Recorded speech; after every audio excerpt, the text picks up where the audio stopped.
Bonjour, bien-aimés, frères et sœurs, et vous qui aimez le Centre international Espérance et Vie, nous voulons faire un débriefing de cette journée de prière que nous avons eue ce samedi. Donc, le thème de la journée, c'était « Domine au milieu de tes ennemis ». C'est tiré dans le psaume 110, le psaume de David, et David a réalisé combien le Seigneur a étendu son royaume à partir de Sion. Mais dans ce moment d'adoration et de louange, il a reçu cette parole de la part de Dieu. C'est une parole prophétique. Ce psaume est en rapport avec Jésus-Christ. Nous savons que Jésus-Christ est mort et ressuscité et il est allé au ciel. Il est assis à la droite de Dieu.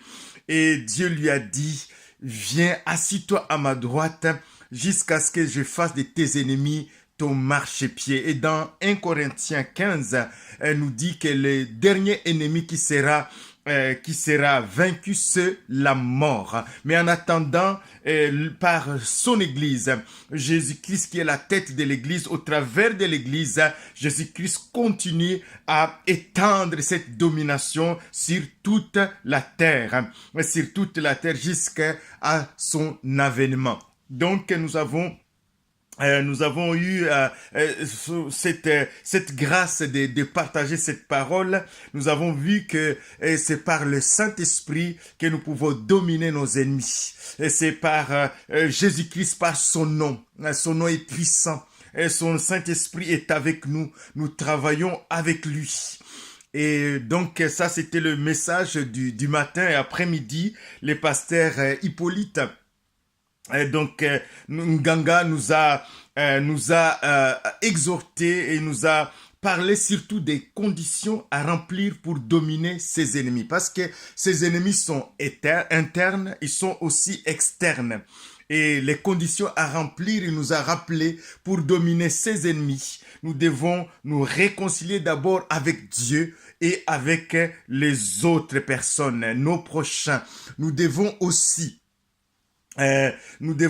nous repentir. Nous devons demander pardon et pardonner aux autres. Et cela, ça enlève le blocage. Ça permet aux ennemis, ça nous permet de vaincre nos ennemis. Parce que si ces conditions ne sont pas remplies, nous donnons accès au diable. Et donc, pour être la lumière du monde et le sel de la terre, nous devons remplir ces conditions.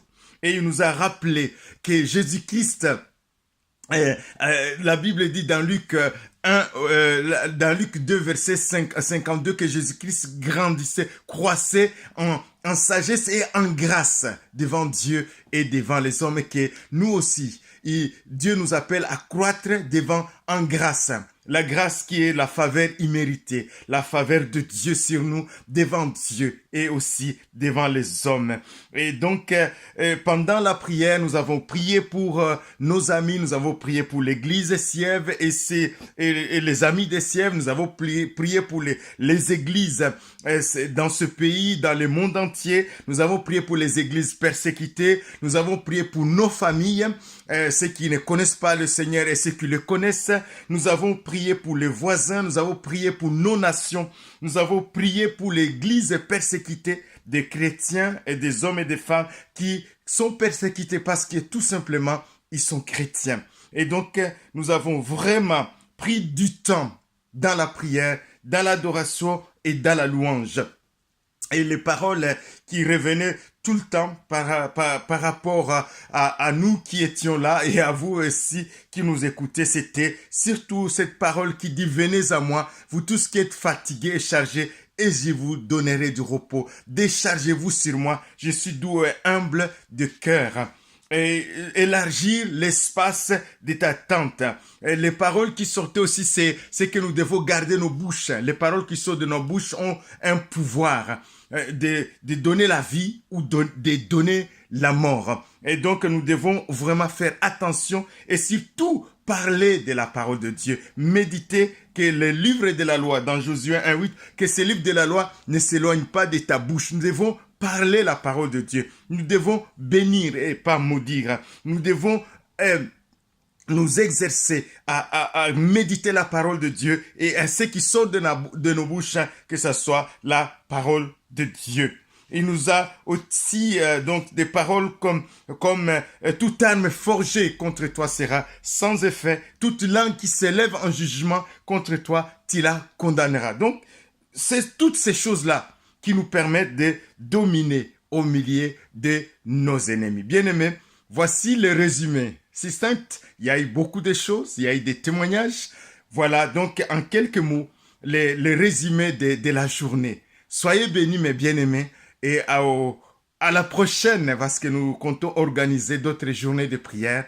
Et en attendant, nous prions à la maison, nous prions sans cesse, la Bible dit prier sans cesse. Pour dominer nos ennemis, nous devons vraiment veiller sur nous et sur notre conduite. Amen. Parce que Dieu nous appelle à être la lumière du monde. Il nous appelle à être le sel de la terre. Soyez bénis et encouragés au nom de Jésus-Christ. Amen. Au revoir.